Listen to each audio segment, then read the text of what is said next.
이게 바로 전봉준 선생 동상입니다. 역사 공부를 뭐 제법 하신 분들 1894 그러니까 1894년 하면 딱 떠오르는 게 있을 겁니다. 바로 동학농민운동, 동학농민혁명. 근데 이게 131년 전이거든요. 131년. 다시 2025년도로 한번 돌아와 보겠습니다.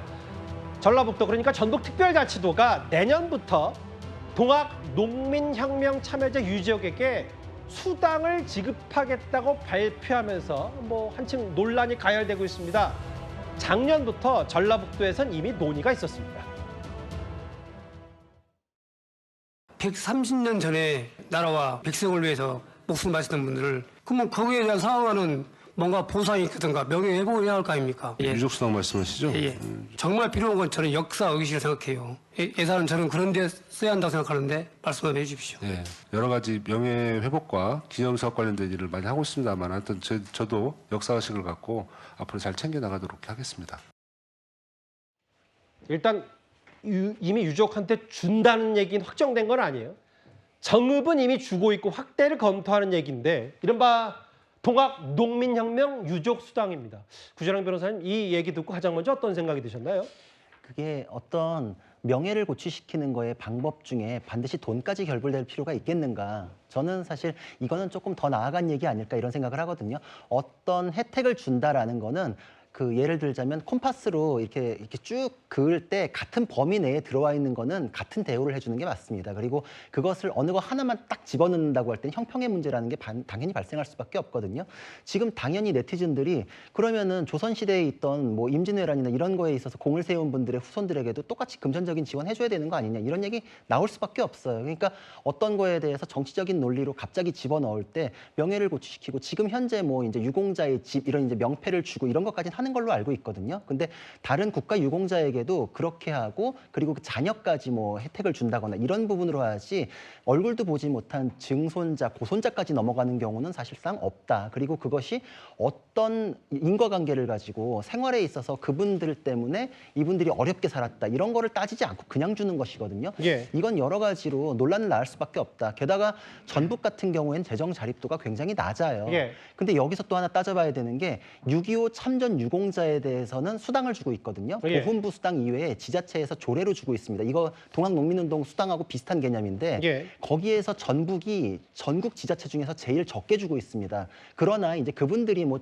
참전 유공자에 대해서 마음이 약하겠는가 그렇게 오해하지는 않고 예. 전북의 재정 자립도가 약하다 보니까 그렇게 됐겠지 이렇게 이해를 하고 있는데 예. 그 재정 자립도가 약한데 다시 또 새로운 동학농민혁명 유족수당이라는 걸 만들어서 금전적인 부담을 더 추가시킨다. 이게 다 세금이거든요. 예. 그 같은 범위 내에 넣으려면은 지금 6.25 참전 유공자들은 현재 어려운 그때의 당사자들이거든요. 그분들에 대해서 주는 거를 먼저 따져야 되는 게 아닌가. 지금 우리나라 그 건국 이후의 문제에 대해서 다 이렇게 해결이 안 되고 그분들이 어렵게 살고 있는 당사자들이 있음에도 불구하고 그 누군지도 모르는 분들과 이유로 해가지고 증손, 고손까지 내려가가지고 지금 돈을 주겠다. 과연 이게 돈까지 필요한 문제인지에 대해서는 근본적인 의문이 있고 예. 형평의 문제라는 게 제기될 수밖에 없기 때문에 이건 좀 재검토해야 된다 근데 생각합니다. 사실 뭐 여러 논평을 존중하지만 누군지도 모른다는 건 너무 또 일반화할 수 있으니까. 아니, 그러니까 얼굴을 못 봤다는 뜻인데 이건 참고로 제가 하나 말씀드리면 예. 옛날에 우리나라에서 이제 개인의 재산이 상속이 됐을 때 예. 6촌까지 굉장히 범위가 넓었거든요. 그때 얼굴도 잘 모르는데 상속이 넘어가는 게 이게 범위가 너무 과도한 거 아니냐 그래서 그게 줄였어요. 예. 그러니까 비슷한 개념이라고 할 수 있는 게 저는 이제 누군지 모른다는 게 얼굴을 못 봤다는 뜻이거든요. 그러니까 증손 고손까지 가면 무슨 이제 취지인지 130년 알겠어요. 예. 그렇죠. 그러니까 제가 얘기하는 거는 어떤 분으로 인해 가지고 그 자녀들이 굉장히 어렵게 살았다. 예. 본인이 어렵다. 이건 당연히 도움을 줘야 되는 문제인데 130년이 지났다라고 하면은 얼굴을 보고 그 생활을 같이 했던 분들은 아니다. 이런 개념으로 제가 말씀을 드리는 것이고 알겠습니다. 그 부분에 대해서는 인과관계는 따져봐야 된다 생각합니다. 성친 부장님, 이게 뭐 갑론을박이 있어서 뭐 애국하는 사람에게 상 줘야 되고 명예회복을 위한 수당이라는 얘기도 있는데 여기는 이제 풍자까지 나왔어요. 뭐 약간의 조롱도. 그럼 130년 전까지 수당을 주면 임진왜란 때 가야 되냐? 아니면 1400년 전까지 거슬러 올라가서 삼국 통일 수당은 없냐? 그러니까 그만큼 돈도 없는 전라북도가 이걸 줄 필요가 있냐? 뭐 이런 비판이 많이 쏟아졌어요. 맞습니다. 그러니까 애국하는 사람에게 상 줘야 된다는 주장에 반대하는 사람은 단 한 명도 없겠죠. 그리고 지금 동학 농민운동을 이끌었던 유가족들이 지금 명예가 실추되었는가? 예. 여기에는 저는 의구심을 갖고 계신 분들이 있을 것 같아요. 유가족들은 저는 명예롭게 살아가셔야 된다고 생각하는데 그러면 이분들이 왜 그런 주장을 하고 있는가를 한번 그래도 들여다보면 예. 그분들 이야기는 사실상 동학농민운동 자체가 일제의 국권 침탈을 저항하기 위해서 막기 위해서 봉기한 것이기 때문에 사실상 독립유공자의 그 준하는 예우를 받아야 된다. 하지만 그것을 국가가 해주지 않았기 때문에 전북도에서 지금 수당을 통해서라도 그런 것들을 명예 회복을 해주려는 것이다라는 주장을 하고 계시거든요. 예. 저는 근데 명예 회복을 해주는 수단이 오로지 돈을 주는 것밖에 없느냐, 수당을 주는 것밖에 없느냐라는 의구심을 갖고 있는 것이죠. 예. 저는 그 전북도에서 전북 도민들이 뽑은 도의회 의원들이 조례를 만들고 그 조례에 의거해서 수당을 지급하게 된다면 그걸 뭐 막거나 할 수 있는 수단은 없습니다만 아무리 전북도가 말씀하신 것처럼 일단 재정 자립도도 떨어지는 상황 속에서 예. 그렇게 돈을 사용했을 때 과연 외부에서 보는 시선이 괜찮을 것인가? 그렇게 했을 때 외부에서 안 좋게 바라보음에도 불구하고 그걸 강행했을 때 과연 이 동학농민운동의 이 명예, 유가족의 명예가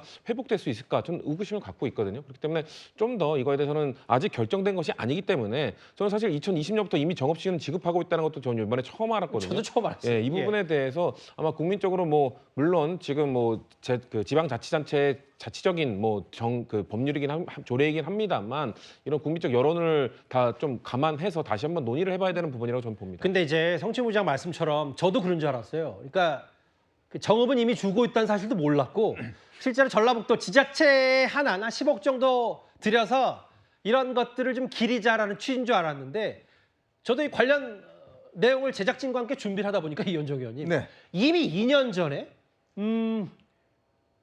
물론 정읍이 지역구인 윤준병 의원 중심으로 민주당도 뭔가 움직임이 있었어요. 발의까지 했다가 이게 국회 문턱은 통과하지 못했는데 어떻게 저희가 받아들일까요? 좀 거슬러 나가면 2004년도에 이미 명예회복 관련된 예. 법안들은 이미 제정이 된 바 있습니다. 자, 그 이후에 이제 저렇게 이제 독립을 인정하는 법이 2023년도에 예. 제정이 됐는데 사실 저는 그래서 이 문제를 들어보고 저도 좀 따져봤어요. 저희 조상도 의병운동 하시고 했는데 그럼 저희 조상들도 이 구한말 시대 했는데 왜 안 받아야 되나요? 예. 그러니까 이게 지금 저는 좀 뭐라 그럴까요? 이게 대한민국이라는 나라가 예. 1948년도에 일단 건국이 됐지 않습니까? 그렇죠. 그러면 예.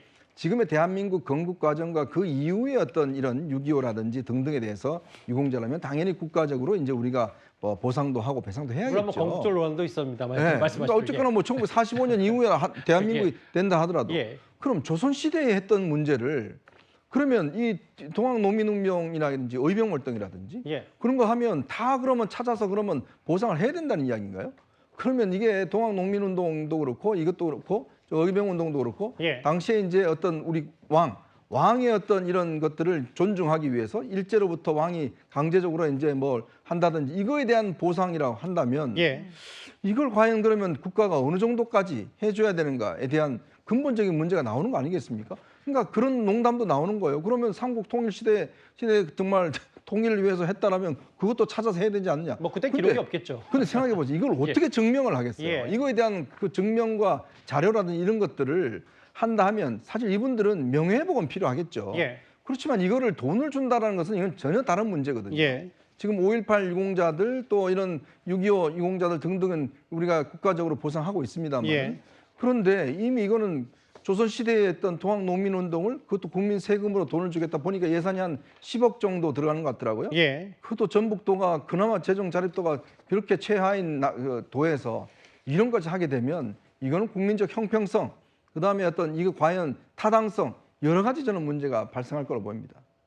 1894년에 있었던 동학농민혁명 유족수당 논란 얘기 지자체와 뭐 2년 전 있었던 발의까지 법안 만드는 얘기까지 저희가 핵심 내용 하나하나 짚어봤습니다.